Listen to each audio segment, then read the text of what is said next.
여보, 제발 좀 그만해요. 당신 때문에 애가 스트레스 받아요. 며느리의 그 말이 아직도 귀에 쩌렁쩌렁 울린다. 남편은 그저 말없이 방으로 들어갔고 손주는 나를 보며 울음을 터뜨렸다. 아무 말도 하지 못했다. 손끝이 덜덜 떨리고 가슴이 너무 아파서 말이 안 나왔다. 도대체 내가 뭘 그렇게 잘못한 걸까? 이야기를 시작 전에 엄마 구독, 좋아요 눌러줘. 아침 햇살이 부엌 창문으로 들어오는데 이상하게 공기가 차갑다. 밥솥을 열어보니 밥이 조금 말라있다. 어제 늦게 껐나 혼잣말하며 쌀을 씻었다. 남편은 식탁에 앉자마자 TV 리모컨부터 잡는다. 여보, 오늘은 된장국 말고 미역국 끓일까? 됐어. 아무거나 줘. 그냥 먹기나 하면 되지. 나는 억지로 웃었다. 하지만 속으로는 파도처럼 말이 밀려왔다. 같이 산 세월이 몇인데 아직도 나는 그냥 밥 짓는 사람일 뿐인가. 점심 무렵 며느리에게서 전화가 왔다. 어머니, 내일 손주 생일이에요. 너무 오시지 않으셔도 돼요. 그래, 그래도 내가 케이크 하나 사갈게. 괜찮아요. 저희끼리 해요. 전화를 끊고 한참을 가만히 있었다. 냉장고 문을 열었지만 뭐가 있는지 하나도 안 보였다. 괜찮다, 그 말이 왜 이렇게 아플까? 난 그 아이를 위해 다 해줬는데 왜 이제는 부담이 되었을까? 저녁이 되어 남편이 퇴근했다. 여보, 오늘 며느리한테 전화 왔는데 또 뭐라 했어? 그냥 생일 준비 얘기했지. 당신은 그냥 조용히 있어. 괜히 애 예민하게 만들지 말고. 나는 말없이 밥을 퍼서 그의 그릇에 올려놨다. 젓가락 부딪히는 소리만 들렸다. 언제부터 나는 가족에게 말 한마디조차 조심해야 하는 사람이 된 걸까? 설거지를 마치고 화장실 거울 앞에 섰다. 거울 속 여자가 나를 쳐다본다. 머리는 희끗희끗. 눈가에는 주름이 깊게 패여 있다. 그런데 그보다 더 낯선 건 그 눈빛이었다. 너 누구야? 언제 이렇게 늙었어? 눈물이 흘러내렸다. 손으로 닦아내려 해도 자꾸만 멈추질 않았다. 나도 언젠가 내 인생을 살고 싶었는데 그게 이렇게 늦어버렸네. 다음날 아침 손주 생일날 나는 조용히 케이크를 샀다. 집 앞에서 한참을 서 있었다. 며느리 목소리가 들렸다. 엄마 온다고? 아, 그냥 오늘은 좀 그렇다니까. 나는 발걸음을 돌렸다. 케이크 박스를 들고 돌아오는데 바람이 불었다. 초가 흔들리고 눈물이 같이 흘렀다. 괜찮아. 이번 생일은 저들끼리 하라지. 근데 나도 누군가가 내 생일 챙겨줬으면 좋겠다. 밤이 깊었다. 남편은 벌써 잠들었고 TV는 꺼져 있다. 나는 다시 거울 앞에 섰다. 거울 속의 여자가 내게 묻는 것 같다. 지연아, 너는 언제쯤 너로 살래? 얼굴이 그게 뭐니? 너도 이젠 많이도 늙었구나. 그 말이 심장을 찔렀다. 그래. 이제는 나도 나로 살아야겠다. 누가 뭐래도 단 하루만이라도 내 마음이 시키는 대로. 거울은 세상이 나를 외면할 때도 나를 끝까지 바라봐주는 유일한 친구였다. 엄마, 제발 그만 좀 간섭하세요. 아들의 그 한마디가 아직도 귓가에 남아있다. 아무 말 못한 채 문 앞에 서 있던 나는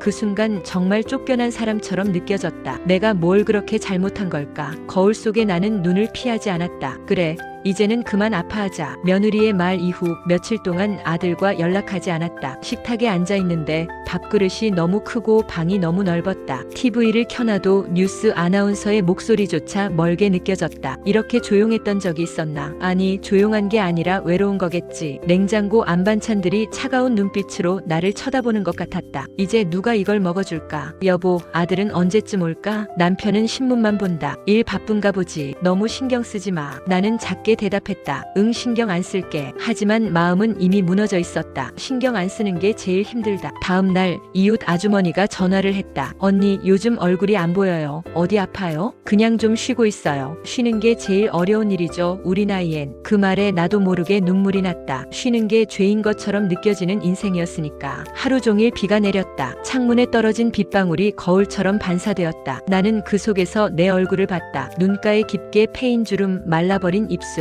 그리고 여전히 미안해하는 눈빛. 왜 이렇게까지 미안해야 했을까? 그제야 깨달았다. 나는 평생 가족의 허락 없이는 웃을 수도 울 수도 없는 사람이었구나. 남편이 늦게 들어왔다. 밥 먹었어? 응, 밖에서. 그래. 그는 방으로 들어가며 말했다. 괜히 애들 일로 신경 쓰지 마. 그 문이 닫히는 소리가 내 가슴을 쳤다. 이제 정말 누구도 내 이야기를 들어주지 않는구나. 새벽. 잠이 오지 않아 거울 앞에 섰다. 그곳에 있는 건 엄마도 아내도 아닌 그냥 한 여자가 있었다. 너도 참 오래 참았지? 거울 속 내가 미소 지었다. 이제 그만 참자. 그 말이 내 입에서 나왔는지 거울 속에서 나왔는지 몰랐다. 그래. 이제는 누군가의 그림자가 아니라 내 빛으로 살아보자. 아침이 밝았다. 오랜만에 머리를 빗고 분홍색 스카프를 둘렀다. 어디 가세요? 남편이 묻자 나는 말했다. 나 오늘은 나한테 밥 사주러 간다. 그가 어리둥절한 얼굴로 나를 바라봤다. 나는 천천히 현관문을 나섰다. 햇살이 내 어깨에 닿자 오래 묵은 슬픔이 녹아내렸다. 그래, 아직 늦지 않았어. 오늘부터는 나를 살아보자. 언니, 나 아직 언니 생각해. 오래된 친구 동생 미정이의 목소리가 전화기 너머로 들렸다. 그 한마디에 눈물이 왈칵 쏟아졌다. 이렇게 내 이름을 불러주는 사람이 아직 있었구나. 며칠째 집안이 조용했다. 아들은 여전히 연락이 없었고 남편은 아침마다 출근하며 몸 챙겨라는 말 한마디만 남겼다. 몸은 챙겨도 마음은 누가 챙겨주나. 그날도 평소처럼 밥을 혼자 먹고 있는데 전화벨이 울렸다. 여보세요? 언니, 나 미정이야. 기억나지? 30년 전 같이 미용실 다니던 동생 같은 친구였다. 아이 미정아, 너 목소리 그대로네. 언니도요. 요즘 얼굴이 안 보여서 걱정됐어요. 그 말 한마디에 가슴이 따뜻해졌다. 걱정해주는 사람 아직 있구나. 다음 날 미정이가 커피 한 잔 사들고 집 앞에 왔다. 언니, 머리도 좀 하시고 나와요. 세상에 이렇게 예쁜 얼굴을 혼자 묻어두면 어떡해요. 나는 거울을 보며 머리를 빗었다. 예쁘다 그 말이 이렇게 오랜만이었나. 미정이는 내 손을 꼭 잡았다.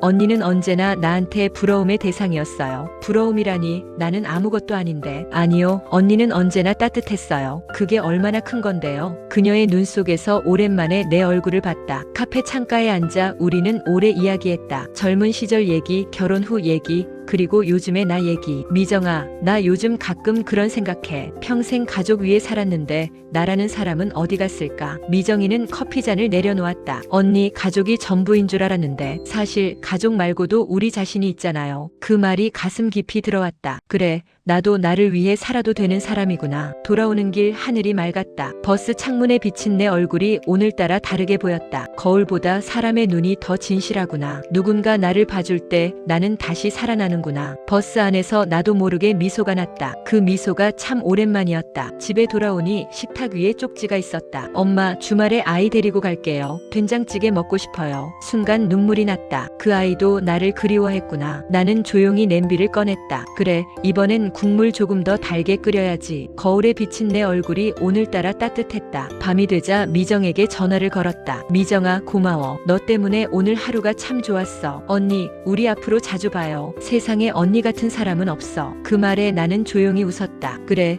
나를 잊지 않은 사람이 있었고 그게 나를 다시 살게 만들었어. 엄마, 왜 그때 아무 말도 안 했어요? 아들의 목소리가 떨렸다. 내 손에는 오래된 사진 한 장이 쥐어져 있었다. 사진 속 어린 아들과 며느리, 그리고 그 뒤에 멀찍이 서 있는 나. 그날의 공기, 그날의 침묵이 다시 숨을 쉰다. 미정이와의 만남 이후 나는 조금씩 웃기 시작했다. 손주가 오면 간식도 준비하고 아들도 종종 전화를 했다. 엄마, 요즘 목소리 좋아졌어요. 그 말이 참 고마웠다. 그래, 나도 이제 다시 살아나고 있었지. 그런데 그 평화는 오래가지 않았다. 어느 날 며느리가 장롱 속에서 낡은 상자를 발견했다. 어머니, 이거 뭐예요? 나는 무심히 말했다. 아, 그건 그냥 옛날 사진들이야. 며느리가 조심스럽게 사진을 꺼냈다. 이건 제 친정집이에요. 나는 순간 숨이 멎었다. 그래, 그 사진 숨기고 싶던 그날의 기록이었다. 엄마, 이게 무슨 일이에요? 아들이 사진을 들고 내게 물었다. 사진 속에는 아들이 며느리와 연애하던 시절, 나와 며느리의 친정 어머니가 함께 웃고 있는 모습이 있었다. 그때 왜 아무 말도 안 했어요? 나는 입을 다물었다. 그때의 진실을 말하면 우리 가족이 다시 무너질까봐. 사실 며느리의 어머니는 내 젊은 시절 친구였다. 하지만 남편과의 사업 실패로 인연이 멀어졌고 세월이 흘러 내 아들이 그녀의 딸과 사랑에 빠졌을 때 나는 아무 말도 하지 못했다. 그 아이가 내게 인사하러 왔을 때 나는 그저 웃으며 말했다. 좋은 아이 같네. 사실은 너무도 익숙한 얼굴이었다. 엄마, 왜 숨겼어요? 그냥 두 사람 사랑이 예뻤으니까. 근데 그런 비밀은 언젠가 상처가 되잖아요. 그 말이 가슴을 쳤다. 그래, 나는 가족을 지킨답시고 진실까지 감춰버린 사람이었구나. 며느리는 울었다. 그때 어머니가 우리 엄마랑 싸웠다고 들었어요. 그래서 결혼식 때 어머니 표정이 그랬던 거예요. 나는 그제야 눈물이 터졌다. 미안하다. 그때는 너무 많은 걸 잃고 싶지 않았어. 아들이 고개를 숙였다. 엄마, 저도 이제 알겠어요. 엄마가 왜 그동안 그렇게 조심했는지.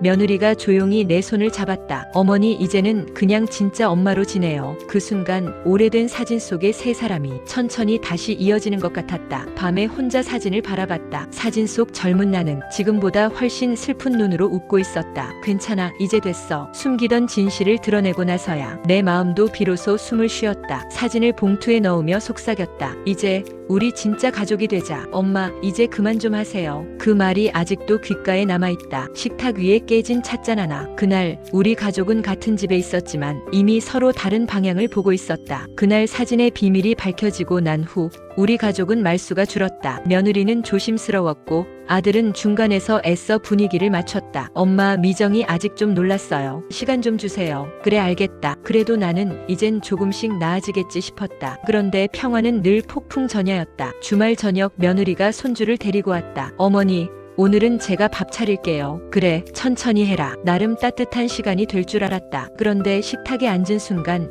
며느리의 말이 내 심장을 멈추게 했다. 어머니, 그때 우리 엄마가 그렇게 힘들어하던 게 다 어머니 때문이었다고 들었어요. 나는 젓가락을 놓았다. 아직도 끝나지 않은 이야기였구나. 미정아, 그건 오해야. 어머니, 저는 오해라 믿고 싶었어요. 근데 엄마가 그날 너무 울었대요. 결혼식 날 어머니가 인사도 안 받으셨다고. 아들이 중간에 끼어들었다. 미정아, 그만해. 그땐 다 상황이 있었잖아. 상황이요? 엄마 마음은 상황이 아니었어요. 나는 손을 떨며 찻잔을 들었다. 이제 좀 괜찮아졌다고 생각했는데 결국 난 또 누군가의 상처였구나. 어머니, 솔직히 말씀드릴게요. 전 어머니가 아직도 저를 미워하시는 줄 알았어요. 미워하다니, 그런 말 하지 마라. 근데 그동안 그렇게 느껴졌어요. 눈빛 하나하나가 저를 재는 것 같아서요. 그 말에 목이 메었다. 나는 그저 조심스러웠을 뿐인데 찻잔이 손에서 미끄러졌다. 쨍그랑 차가운 바닥 위로 흩어진 조각들. 며느리가 놀라며 다가왔지만 나는 손을 들어 막았다. 괜찮다. 이건 내 잘못이야. 항상 내 손에서 무너지는구나. 다. 아들이 내 손을 잡았다. 엄마, 왜 그렇게 말씀하세요? 왜냐면 내가 뭘 해도 틀린 엄마니까. 그날 밤 방 안은 너무 조용했다. 문틈으로 들려오는 아들과 며느리의 낮은 말소리. 미정아, 엄마도 마음이 약해. 좀만 이해해줘. 나도 이해하려고 했어. 근데 나도 이제 지쳤어. 그 말에 눈물이 났다. 결국 나는 또 이해만 해야 하는 사람이구나. 밤이 깊었다. 깨진 찻잔 조각 하나가 바닥에 남아있었다. 그 조각을 주워들며 속삭였다. 깨진 건 잔이 아니야, 마음이야. 손끝이 베었지만 피가 따뜻했다. 그래, 아프다는 건 아직 살아있다는 뜻이겠지. 다음날 아들에게 말했다. 나 잠시 혼자 있고 싶다. 엄마, 무슨 말이에요? 그냥 나로 좀 살고 싶어. 아들은 아무 말도 못했다. 평생 가족의 울타리 안에 있었지만 정작 나 자신은 그 어디에도 없었다. 이제 나로 살아야겠다. 아무리 늦었어도. 거울을 보니 낯선 여자가 서 있었다. 그리고 그 여자는 나였다. 엄마, 우리 이제 그만 싸워요. 며느리의 눈이 젖어 있었다. 미정아, 난 싸운 적 없어. 그러니까 더 슬퍼요. 어머니는 늘 조용히 참기만 하셨잖아요. 그 말에 내 안에 무너진 벽이 소리 없이 금이 갔다. 며느리가 떠난 지 닷새째 되는 날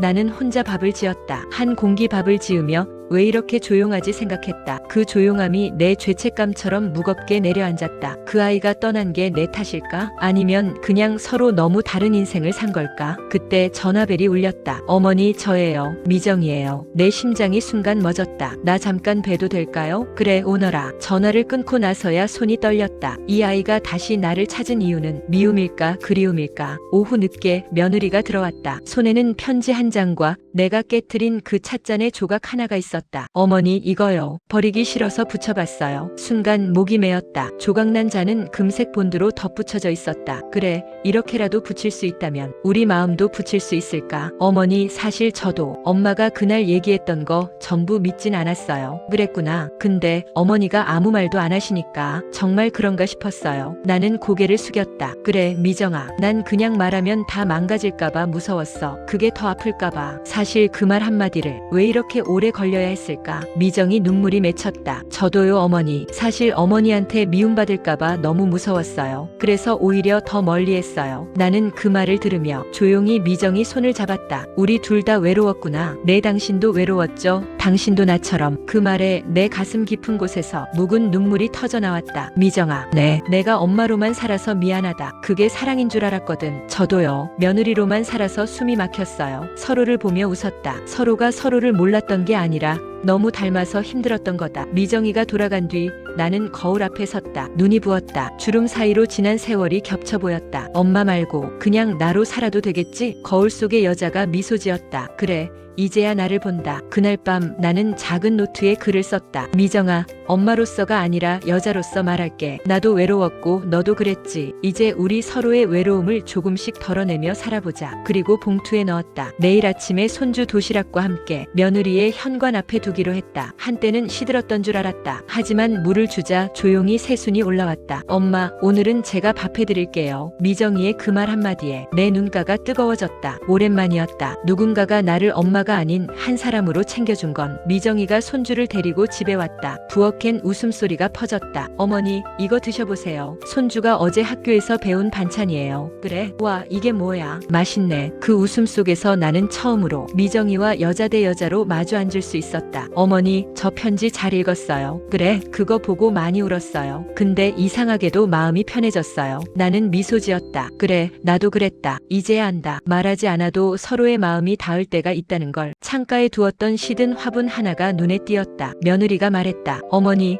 이거 아직 살아있어요. 밑에 새순이 올라오더라고요. 나는 자세히 들여다봤다. 흙 속에서 정말로 연두빛 잎이 작게 올라오고 있었다. 그래, 나도 그렇지. 시든 줄 알았지만 내 안에도 새순이 있었던 거야. 그날 저녁 아들이 조심스럽게 물었다. 엄마, 이제 혼자도 잘 지내시죠? 응, 이젠 괜찮아. 엄마도 여행 좀 다녀오세요. 그래 볼까? 한 번도 내 맘대로 떠나본 적 없었다. 늘 누군가를 챙기느라 나를 두고 갔으니까. 다음 날 나는 오래된 가방 하나를 꺼냈다. 젊은 날 단 한 번도 써보지 못한 이름표를 붙였다. 박은정, 나로 살아가는 여행. 이름 뒤에 엄마도 아내도 붙이지 않았다. 거울 앞에 서서 말했다. 그래, 이제 됐어. 이번엔 나로 살아보자. 현관을 나서는데 며느리가 손을 꼭 잡았다. 어머니, 다녀오세요. 너무 오래 참으셨잖아요. 나는 조용히 웃었다. 고맙다, 미정아. 이제 엄마로서의 나도, 여자로서의 나도 서로를 미워하지 않아도 된다. 버스 창문 너머로 봄 햇살이 비쳤다. 논길 사이로 바람이 흔들리고 내 마음도 덩달아 가벼워졌다. 나는 아직 살아있다. 그리고 나는 이제야 내 이름으로 숨을 쉰다. 모든 엄마에게 바칩니다. 당신도 외로웠죠? 당신도 나처럼.